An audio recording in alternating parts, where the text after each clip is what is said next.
So yun, what's up mga kayo, no? Kumusta ang lahat?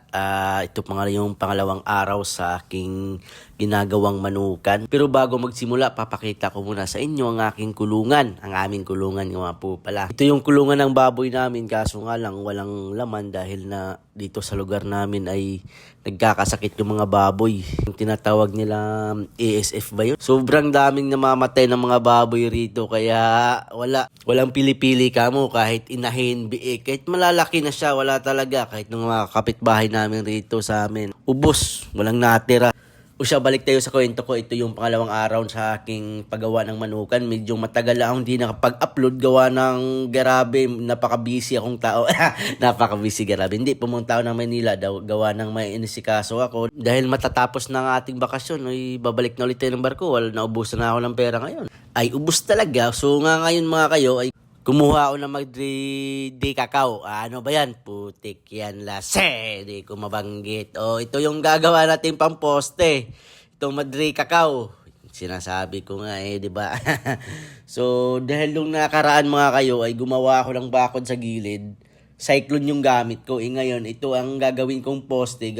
Ang kakabitan ko lang kasi dito mga kayo sa taas ng dito sa gagawin kong manok is net na lang yung ilalagay kong paikot. Kasi sayang naman kasi may net ako dun sa kabila. Hindi ko na rin siya nagagamit kasi naubos na yung manok dun. Ito ngayon, nagagawa kami ng poste ng paikot. Siyempre, kasama ko si Arnold the Great. Tsaka si Rodel the Gangsler.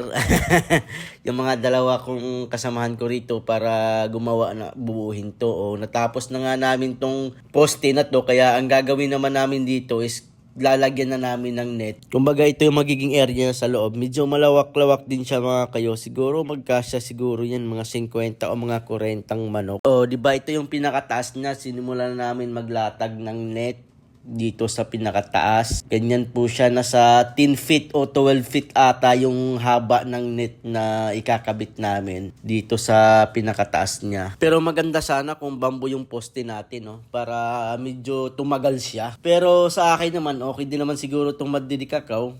Kasi nabubuhay naman siya. Kasi napakalayo yung bambuhan dito sa amin. Kaya ito na lang yung naisip ko. Total marami man ang Madrid Cacao dito. Kaya ito na lang yung ginawa ko. Kaya ang ginawa ko dito sa bandang gilid, nilagyan ko siya ng poste para naman mapabilis ang trabaho ba? Ay, sika nga.